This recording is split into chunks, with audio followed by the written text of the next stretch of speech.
Please be seated.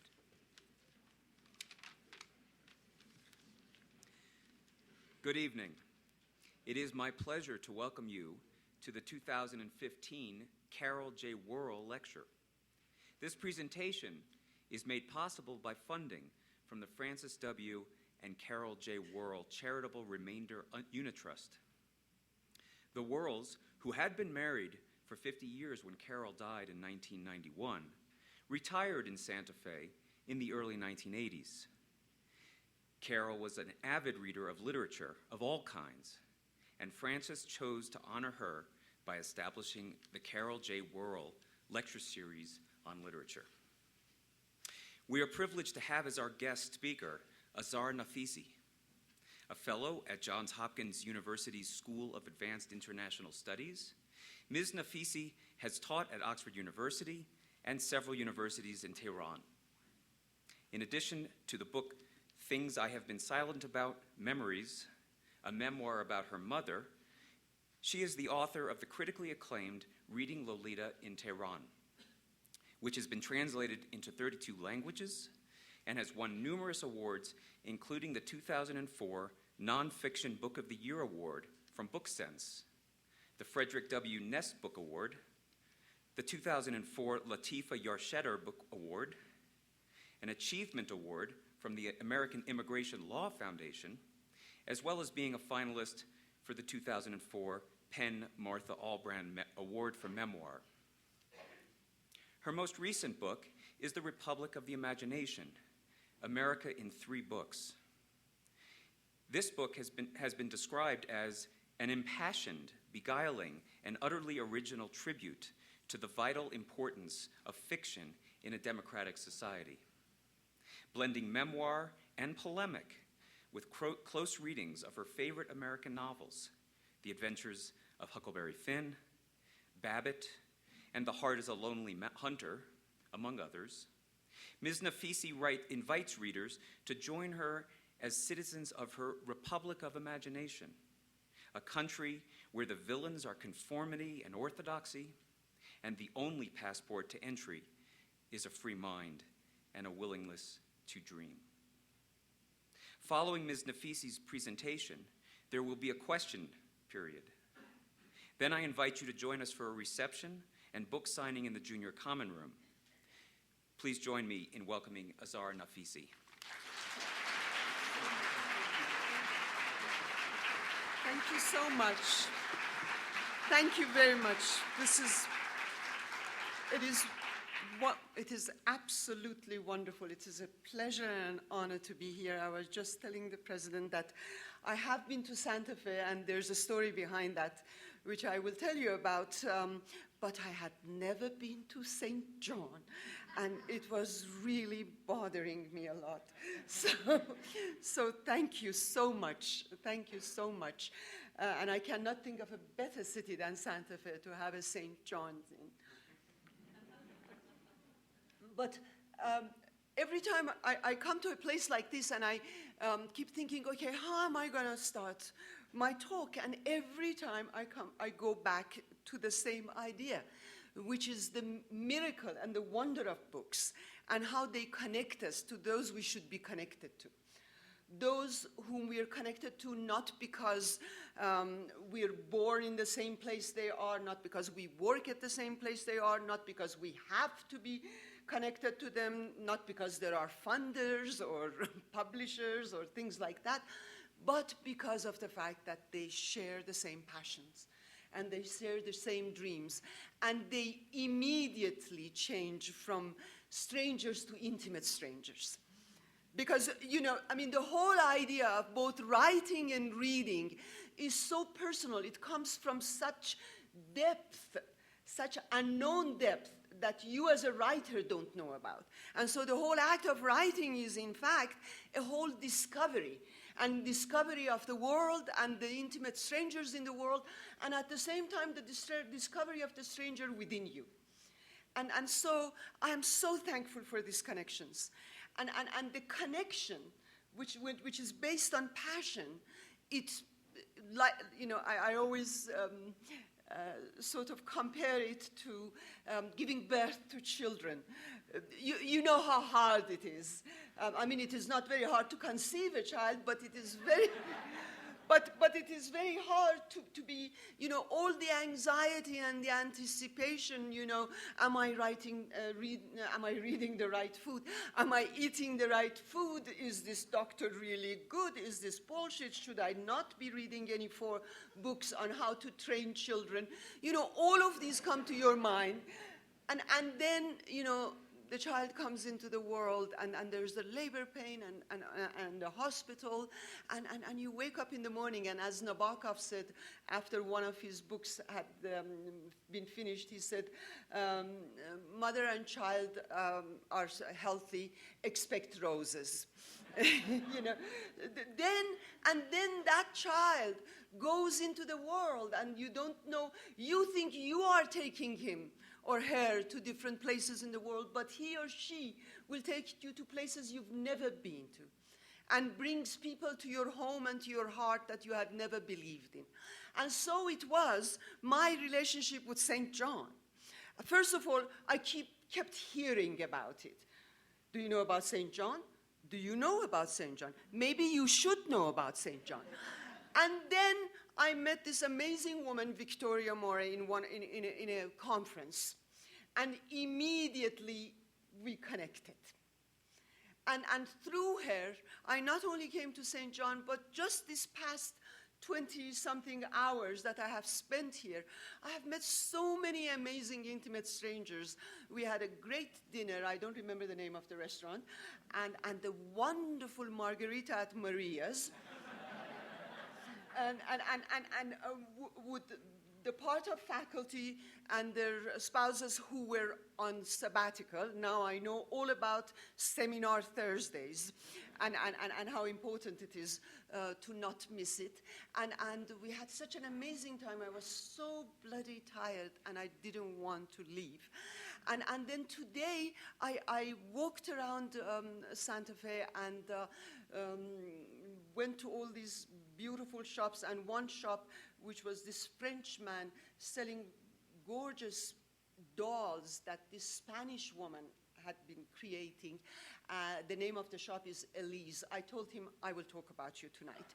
So, so I did, and everywhere I went, you know, everywhere I went in this sort of mellow sun and you know, the green of the trees and the artwork all around me, and more rewards were waiting for me.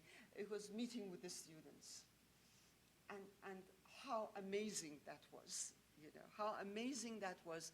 And I think that my generation should be really ashamed of all the things we say about millennials, you know. And so now I'm here with you. But the miracle is not only that books connect you to strangers and therefore to your future, but they also connect you to the past. And that is where my story of New Mexico comes. I talk about it in Reading Lolita in Tehran, that when I was very young in my freshman years, I had this wonderful philosophy teacher named Helen Gibbons. And Helen and I had a very close relationship. And her story, is it okay, Bob, to tell the story? Yes, okay. Helen was a very dutiful housewife. She was a chemistry doctor in chemistry, and she had 3 sons. And this young painter enters his life named Bob Wilson, and he falls in love with her. And she falls in love with him, and she leaves chemistry. She doesn't leave the children, but she leaves the husband. It happens. And goes and studies philosophy. I mean, I know how terrible it would be today if somebody left a good job as a chemist and went into philosophy. Even our president wouldn't be very happy with them. But at any rate, so she, and Then she gets to hired as the head of the Department of Philosophy at Highlands University in Las Vegas, New Mexico. And they had a fabulous lunch, which they had created themselves, in Canyoncito, right opposite Pecos. And I just left my studies and followed Helen for 3 months to and just enrolled in Highlands University just to be there with them, and spent 3 unforgettable years, 3 months, unforgettable month, and then went back, and I hadn't seen them since then. In the, I think it was early 70s or something. And when I came back to America, I did my best to try to find them. I called the information. I'm very technologically challenged. Most probably I didn't do everything that I could in that score. But then I came to Santa Fe a few years ago. I looked for them and I couldn't find them. And then a few weeks ago, I have an email from someone called Mr. Murphy who says, I'm writing on behalf of Bob Wilson.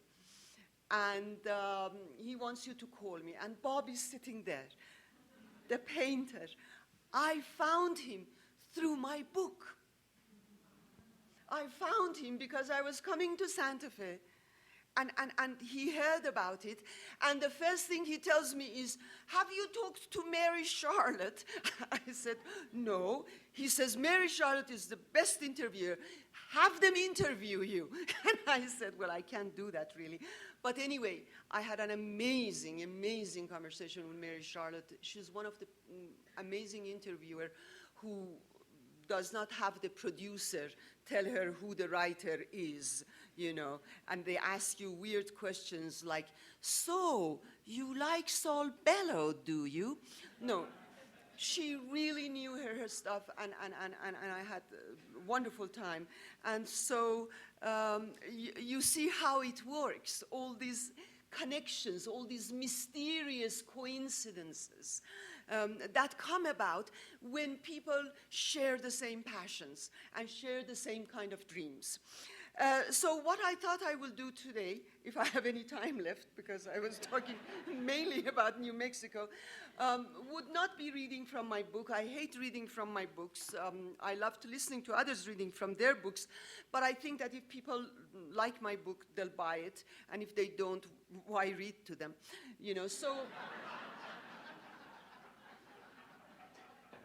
So I thought what I will do instead would give you some background and sort of fill up some of the blank pages in how this last book came about. And my editor always told me, Azar, you remember that you were already writing this book when you were finishing the last page of reading Lolita in Tehran. And I hadn't noticed that, but she was right, because in the last chapter, I bring a question from Saul Bellow, where he says something to the effect that those who survived the ordeal of Holocaust, will they survive the ordeal of freedom? And I felt that, in what I was talking about in Iran was about the ordeals of oppression. But now that I'm here in America, and at that time I wasn't in America, but my students so idealized America that I felt the best way I can give them the true America would be through the great works of its writers. And so we were reading Saul Bellow, and Bellow was very much concerned with this question of what is our problem here in the West. So that was partly how it started, and I wrote an article in Washington Post Book World called Republic of Imagination. And when I look back, I see that, my God, after that I started just talking about Huckleberry Finn.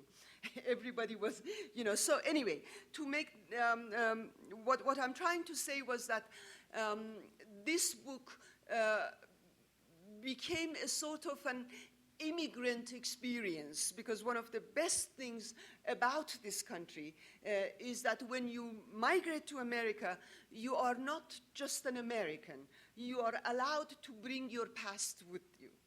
And all of us And all of us in this room, if you haven't had the experience your parents or grandparents have had, all of us, of course, bring from the old country the anguish and the bitterness and the loneliness.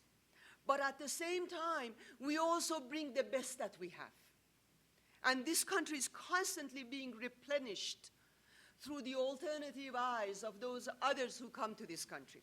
And this city is a very good example of how these cultures sort of make love to one another, you know, and create something absolutely new.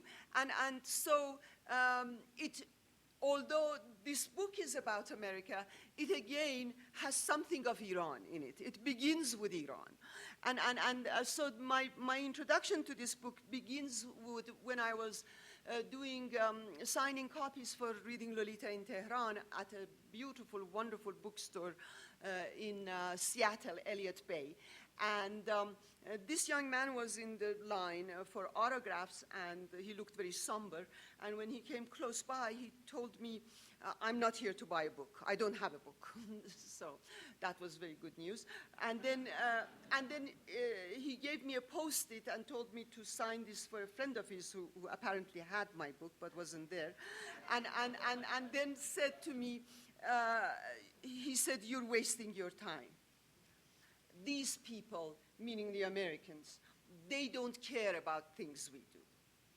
They are not like us who used to Xerox hundreds of pages of Madame Bovary or Huckleberry Finn.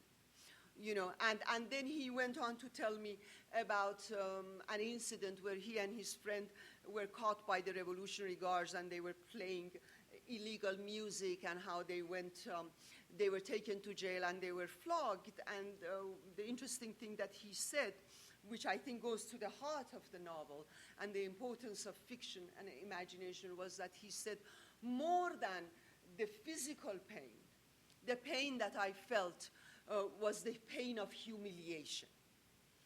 And that's very much stayed with me, because that is how I felt through all those years of living in the Islamic Republic. That it wasn't just the repression, it was the fact that under a dictatorship or a dictatorial mindset, what is demanded of you is to give up whoever you are, your individuality as a human being. And therefore, your struggle against any system that does this to you is not a political struggle, but an existential one. Because for me, for example, as a woman and a human being believing in certain principles, as a writer, as a teacher, as a reader, I had to forget all of that and become a figment of someone else's imagination. And the novel, work of fiction, the first thing that fiction reminds us of is the integrity of the individual. It is not the heroics, it is not big ideas and messages, it is the extraordinariness of the ordinary. It is about you and me, and how important each one of us are, and how none of us can live without the other.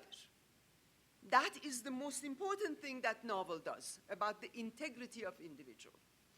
And so when Ramin, I call him Ramin, I don't know what that young man's name was. His point stayed with me. And I talk in the book that the question came up for me, can a democracy survive without a democratic imagination? Can we say, because some of my students would tell me, why are we reading Great Gatsby? We read this in high school, you know. Or some of them would say things like, you know, your students were deprived of these books in Iran, so, you know, they loved to read it, but we don't have such problems, so why should we read it? As if because you're free, you can buy Great Gatsby, you shouldn't read it, you know. I mean, I have not figured that logic as yet, but okay, you know. what can I do about that?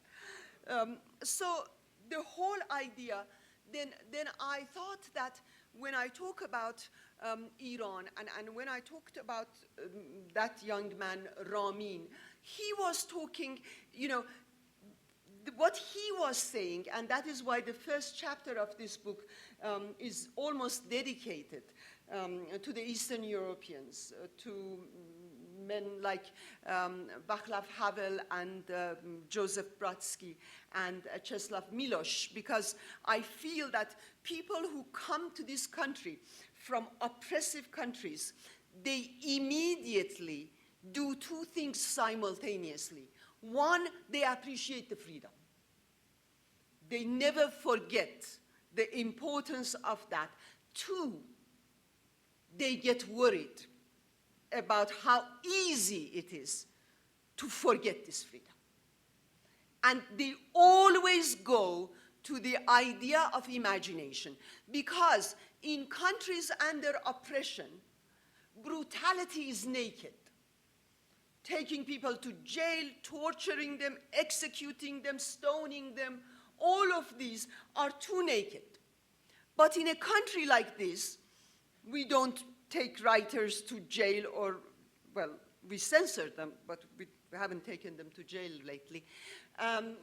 We censor them, we don't publish them, we cut fundings for arts and humanities and do nice things like that, but we don't take them to jail. Now, so it becomes more difficult to understand what the ordeals of freedom are. And going back to Saul Bellow, he felt that the worst thing, the worst ordeal is sleeping, what he called our sleeping consciousness and our atrophy of feeling. You know, one of my favorite writers, Ray Bradbury, he used to say that you don't have to burn books to destroy a culture. All you have to do is to get people not to read them. So what is really, and what people like me bring to you from Iran as a gift, is that freedom, like happiness, is evasive. That freedom has to be pursued. That there is not one moment where we can become complacent and, you know, say we've got it all and we don't need to worry about it. And so the target in this country, the enemy, is complacency. The enemy is indifference. And so that was one reason, and people like Ramin coming from Iran become our distorted mirrors, because they reflect the best and the worst that we in democracies are capable of. Because if our children don't read history, they wouldn't know that it was only in 20th century that 6 million Jews were killed in the most civilized country in the world. They don't remember all those millions that were killed in the gulags in the Soviet Union.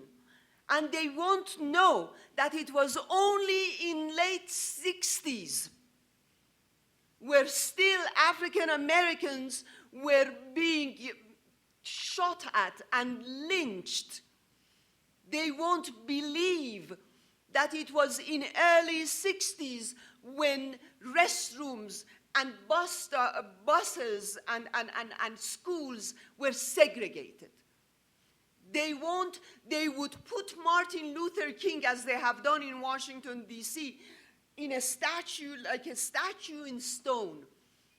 But he wasn't, and he isn't a statue in stone. Lincoln isn't, Jefferson isn't. Fortunately, we have no women statues in Washington, D.C. So feel okay, you guys are not made of stone. And recently we have added Frederick Douglass. So the whole point here that I'm making is that what we need to remember is not just that stone. What we need to remember is that this guy had a dream that every single monument in Washington, D.C. has a story to tell. And if our children don't know that story, they wouldn't know how to deal with the world. They wouldn't know how to become responsible citizens. Because to become a responsible citizen, you do need humanities. To become a responsible citizen, you need to be able to think, you need to be able to imagine, you need to be able to take risks. And, you know, if our children don't know how America came into being, why should they know about Iran? Why should they know whether the deal about nukes, who is right, John McCain or Barack Obama? How could they know if they know nothing about Iran? And they don't. These days, Middle Eastern studies are mainly politicized, a lot of times taught by people who will never teach you the history, who will not teach you the poems, who would not teach you the literature. And I always remember my father telling me that our country is a very ancient country. It has been invaded so many times. And the only thing that gives us identity as Iranians is our poetry. That our poetry is our history. Our poetry is our identity. Now, how could a student in Middle Eastern studies not know that? And how could an American student not know that Emerson was in love with the classical Persian poets? That he wrote a poem to the 14th century poet Sa'di, that he said that the sun rises and the sun sets with Sa'di. That he talks about Hafiz as you know, the most mischievous, and Hafiz goes to also 14th century. And he talks about our epic poet Ferdowsi, who lived in 11th century. How could they not know? Because Emerson had passion. Because Emerson did not learn about Iran or what we call the Orient. You know, some of the students, they haven't told me in this college, but they have told me in plenty of colleges that they are encouraged to take Arabic because Arabic and Persian became fashionable after 9/11. Before that, we were not studying Arabic and, you know, in the way we do now. And they are encouraged to do that so that they will go to State Department. If they learn, they become translators for the State Department. They have a vocation. And I tell them, never dare go and learn any language so that you will be employed by State Department. I mean, okay, you know, I don't want to be. What I mean by that is that you need to love the country. You need to have passion. You need to know the culture. And that is why you want to learn language. Now the universities, what are they doing? They're putting Arabic and Persian, and they are eliminating French and German and Spanish. We don't need to know about our allies. You know, look at all those people who went to France. I mean, remember Lafayette, remember de Tocqueville, remember where Sargent and, you know, Whistler and Hemingway and Gertrude Stein and James Baldwin and, you know, the list goes on. They went to France, Baldwin went to Turkey.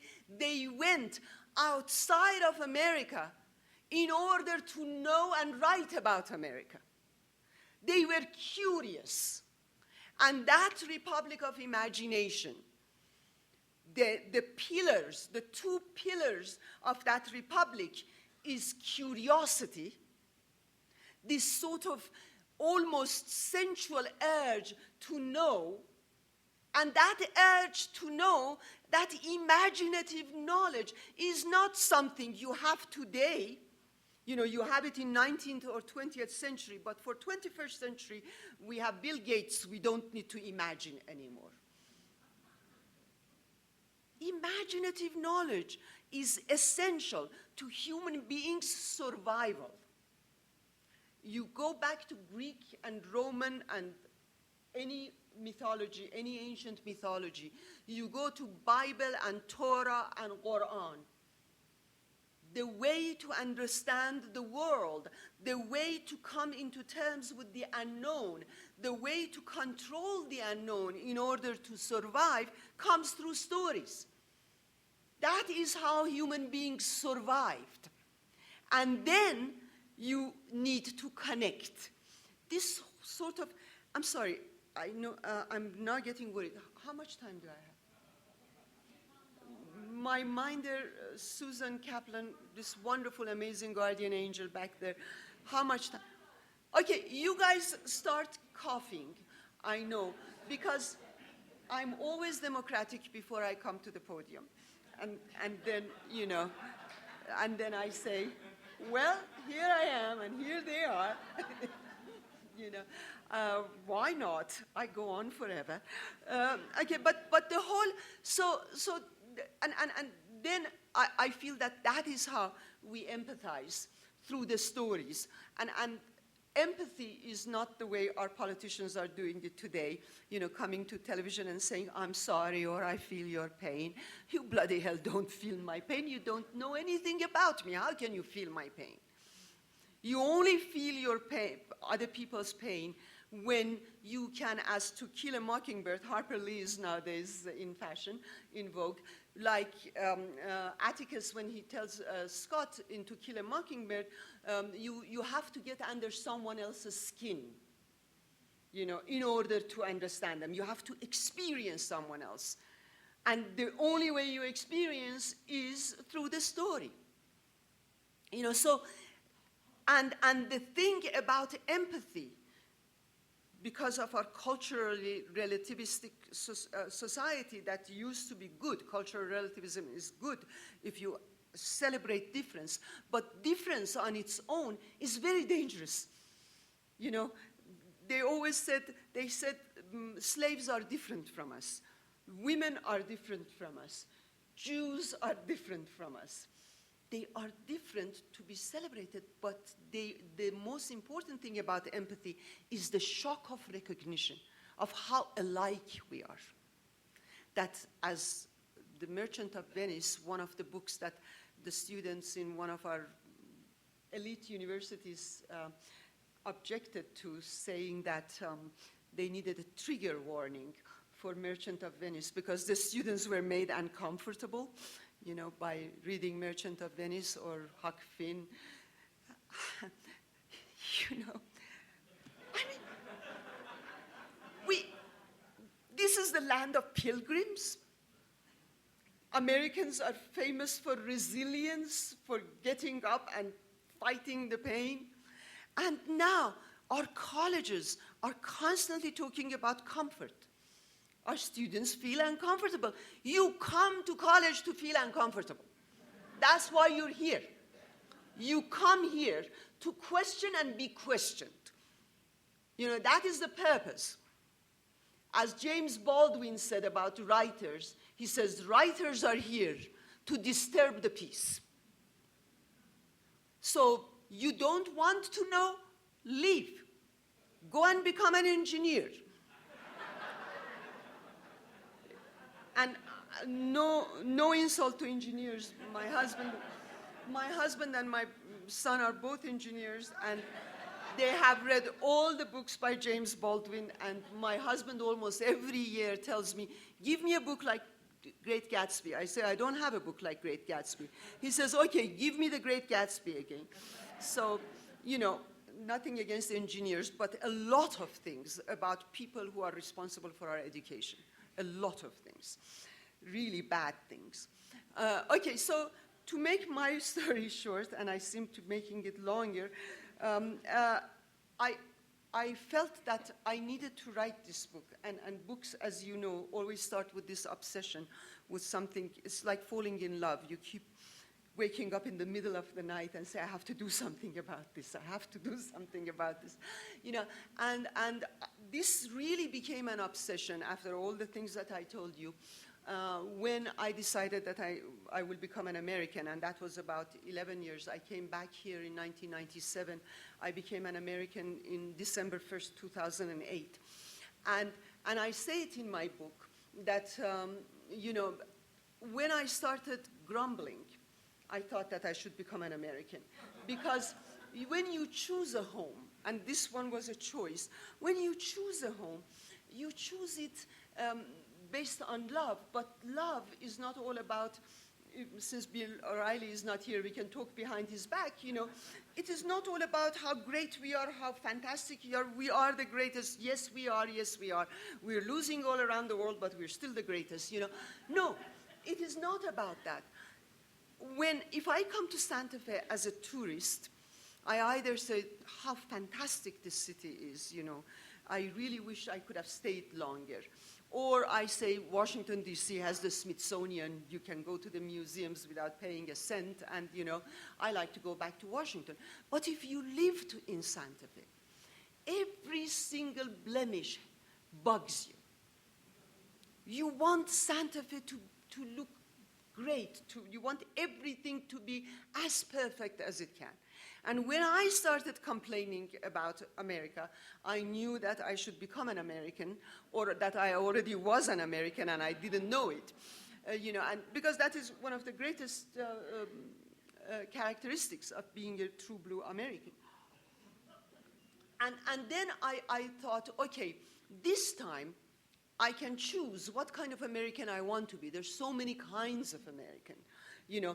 And one thing that I was telling the students today, and I like to repeat about all of us, is that because if you don't define what you want to be and what this country wants to be, somebody else will define it for you, you know. So you should define it. And I decided I want to be an American like that great writer, Mark Twain, when he said, patriotism is supporting your country all of the time and your government when it deserves it, you know.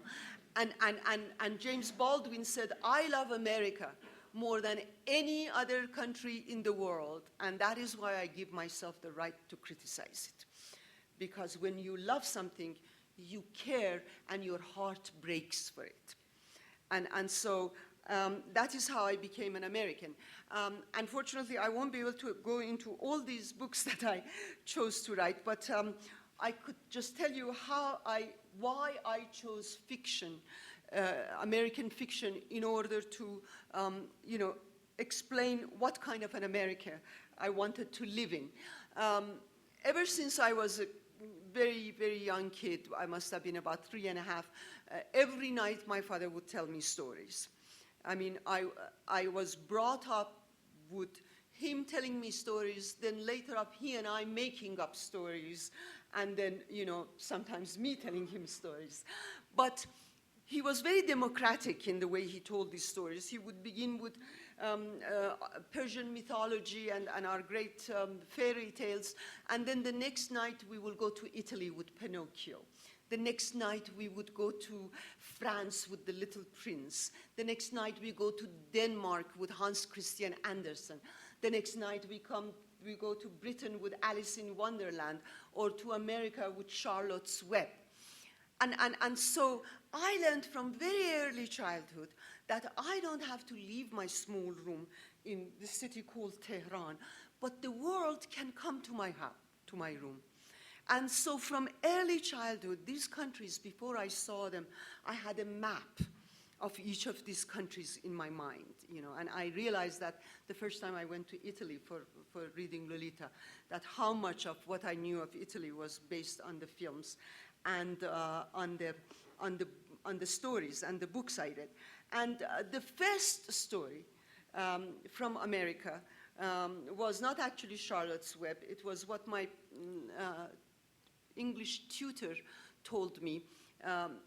I would go to these lessons for English, and the book they would give us, the textbook, was one of the most boring textbooks in the whole wide world. It was about these two American kids, a girl and a boy, and they were always constantly smiling, and they were so bloody clean, They were very clean, and they were happy doing everything. They never wanted to stay home and not go to school, and they ate well, and they were polite, and the best thing about that book was the cover that I still remember. But every time before the class was ended, she would bring me a glass of Persian cherry sherbet, and she would read me from Wizard of Oz. And so this way, I discovered that in America, there's a place called Kansas. And in that place, in the middle of a desert, at the heart of the desert, there's a place called Oz. And I think that that's a gorgeous metaphor for America, that at the heart of something that you don't see, there is that land of Oz. And there's Dorothy. So I started this book with Dorothy, and I want to read just a paragraph so that you know that I really did write a book, although I refuse to read from it. And I talk about how long before I made America my home, I inhabited its fiction, its poetry, its music, and films. And then I go through Dorothy and say, had I been able to formulate my first impressions of the I told you about that, Kansas, where people found, okay. Because that was the first time I had heard the word cyclone, I can honestly say that the wonderful Wizard of Oz taught me both its real and imagined meanings. Kansas and Omaha were soon followed by a river called Mississippi, and many more cities, rivers, forests, lakes, and people. The orderly suburban households of Nancy Drew, the frontier towns of Little Town on the House on the Prairie, the stormy plantations of Gone with the Wind, the Kentucky farm of Uncle Tom's Cabin, and the dusty, sultry southern streets of To Kill a Mockingbird, where justice was as embattled a notion as it would soon be in Tehran.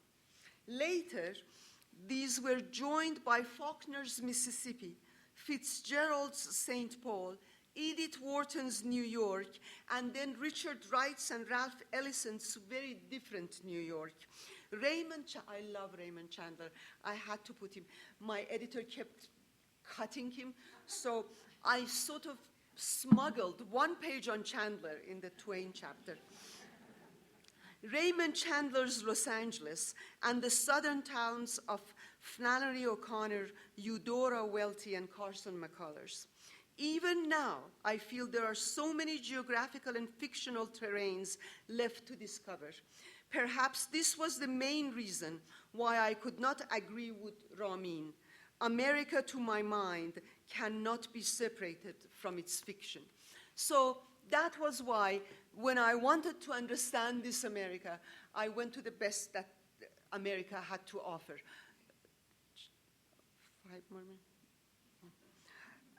And I decided that I will begin with Mark Twain, because I believe, along with a lot of greats of the American novel, including Hemingway and H.L. Mencken, and you name it, they all said it, I do feel that Huckleberry Finn is the great American novel. I mean, it's the beginning of the great American novel.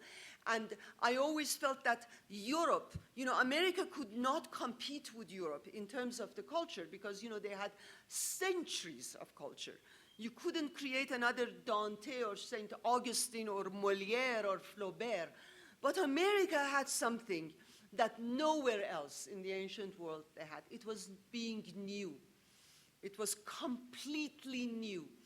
And you can see that the great writers before Twain, and God, I love them all, especially Melville, especially Bartleby.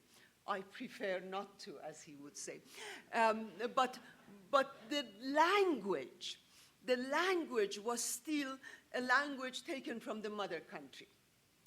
Mark Twain, as Arthur Miller says, he says he wrote as if there was no other world before. As if, he just came out of the foam and created this world. There is no other two characters in the whole wide world like Jim and Huck. They are completely American. The towns, those smothery towns that Huck Finn describes, no other place. There are villages in Europe that are smothery, but not the way these people are smothery.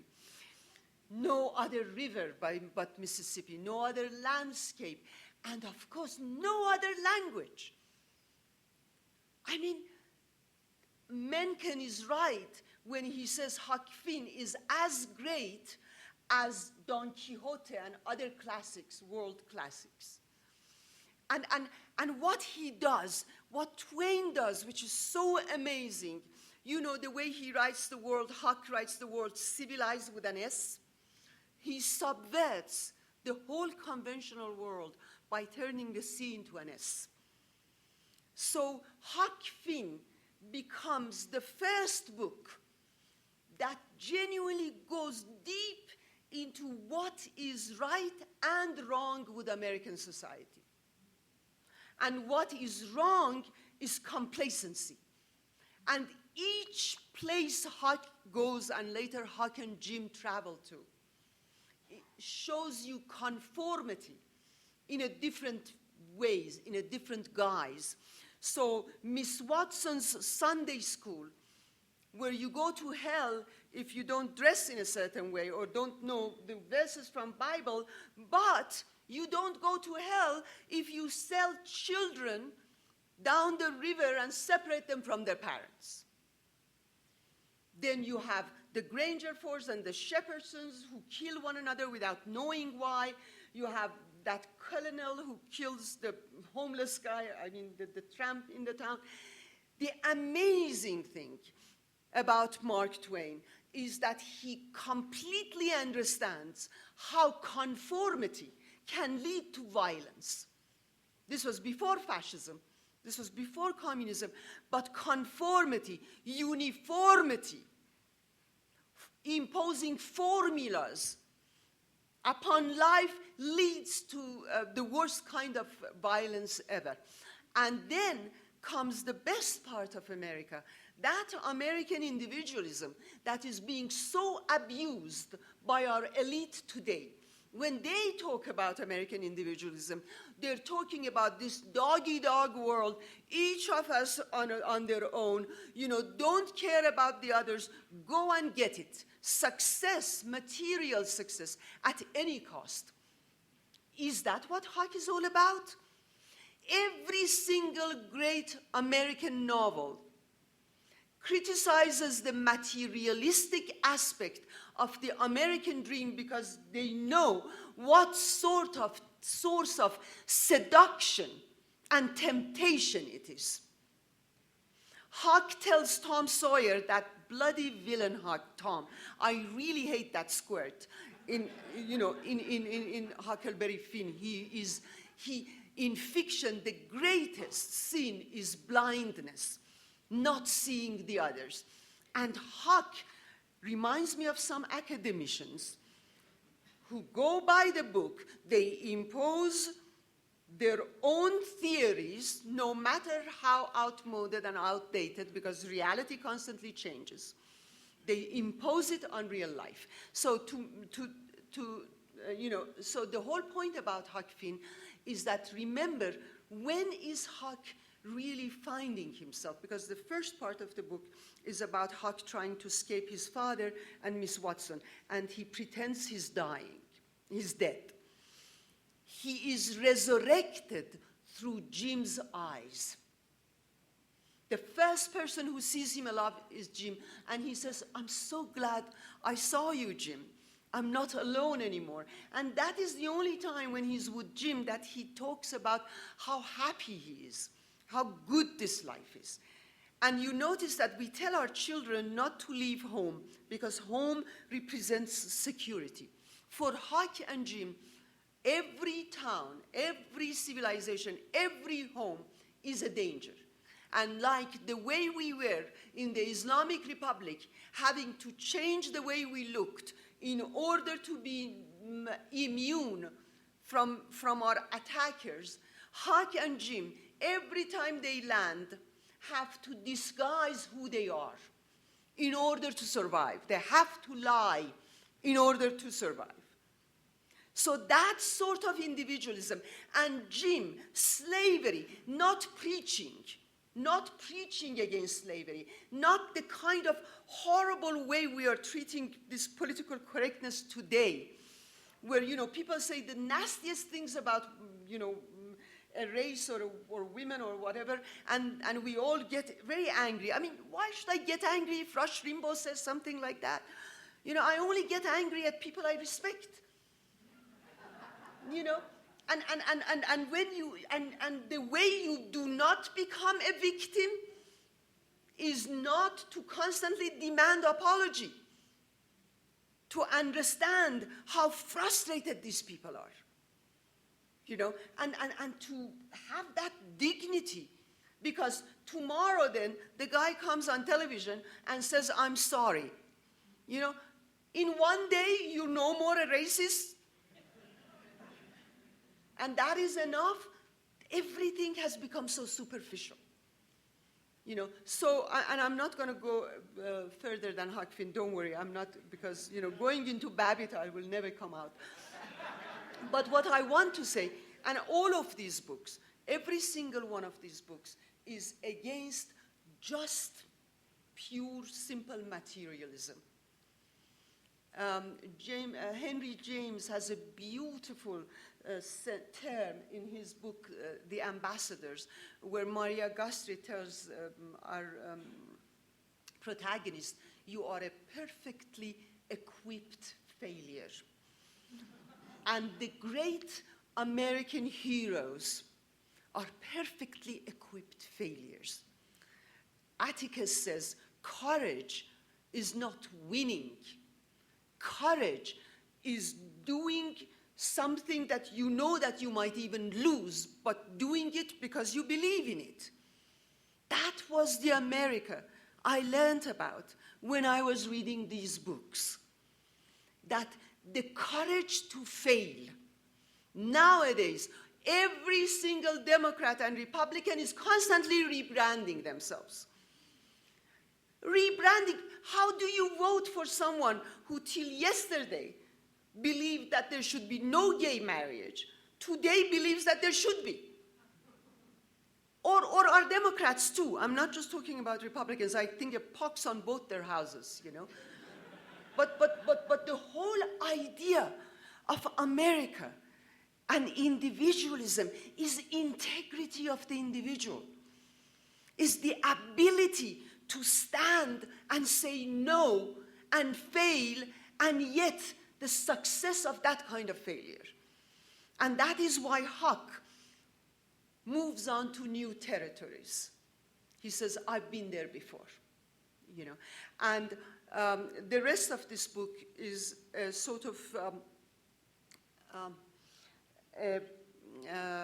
expansion and development of this theme. So there is Huckleberry Finn, Babbitt as anti-Huck, the utilitarianism of Babbitt. Just reminds me so much of our not educators, but our policymakers who are in education today. You know, you have a country where the first president of this country, who was a general, a military man, wanted to create a national university in the capital. And George Washington said, Americans are lucky because they are coming into being at a time when they have access to infinite land and the legacy of enlightenment. Madison, Adams, Jefferson, you read each single one of them, and then you come down to Lincoln, Douglas, Elizabeth Cady Stanton, Martin Luther King. These are men and women whose language resonates with the lyrical poetry of all the knowledge that they had gathered. Jefferson says, bridges, most people like to build bridges, but we need both bridges and we need philosophy and literature. Even our robber barons, like Carnegie, Mellon, Whitney, Rockefeller, they knew that they had to give back, and that they have to give back in a way that their name will not just be about a rich industrialist. So now libraries go with the name of Carnegie. Museums, libraries, concert halls. You go to Smithsonian, the whole world, it's the jewel in America's eyes. Library of Congress, that is where I took my children when we came here. I wanted to tell them, this is the country. You want to know where your Iran is? Let me take you to Freer Sackler. You will see ancient Iran, side by side with China, side by side with Arabia, side by side with America and France and the whole world. And science? Who says science and humanities should be segregated? Nabokov used to say, you need to have the passion of the scientist and the precision of the poet. Because poetry and true science are about search and curiosity and discovery. They don't count how much money they get. Einstein, whose statue is in front of the Academy of Sciences, the best statue ever, you want to be hugged by him all the time. Einstein knew music, knew philosophy. He said imagination is far better than knowledge, meaning science, because knowledge is limited while imagination encircles the world. Steve Jobs, may his soul rest in peace. Look at the story of his job. He said he can't do anything without imagination. And we are cutting funding. We are making it impossible for our students to come to schools. Every democracy has the duty to provide the best public education for every single member of that society. Education and health are not free gifts. They are presuppositions of a democratic, civilized society, so that every member of that society can grow the talents that they have. Some can be engineers, some can be philosophers. And yet our president talks about art historians as not a vocation. Vocation is only tech, not real science, not Einstein kind of science. It is tech, and it is engineers, those poor engineers, you know, they're getting a bad name, you know. And so I want to end, because I think at some point I have to end. I want to end by saying that I think we especially in this school, which is really the jewel in the eyes of, you know, all the Americans. I have been to so many states, all these liberal art colleges, and the way they came into being, you know, and nowhere in the world can you find something like this. And now even China, that Jeb Bush likes to talk about, China understands that they have reached the dead end, because you can't just teach people mathematics without teaching them humanities and liberal arts. The problem is that they can't teach liberal arts because liberal arts and freedom go hand in hand. What is in danger today, and what we should take seriously, is the fact that without liberal arts and humanities, don't ever think, as the other title of Sinclair Lewis's book says, it can't happen here. It can happen anywhere, anytime, if you don't guard it. So I want to end by reminding you of this boy named Huck, who is the moral center, I think, of American life, of America itself, sitting alone one evening and thinking that he will go to hell if he doesn't give Jim up.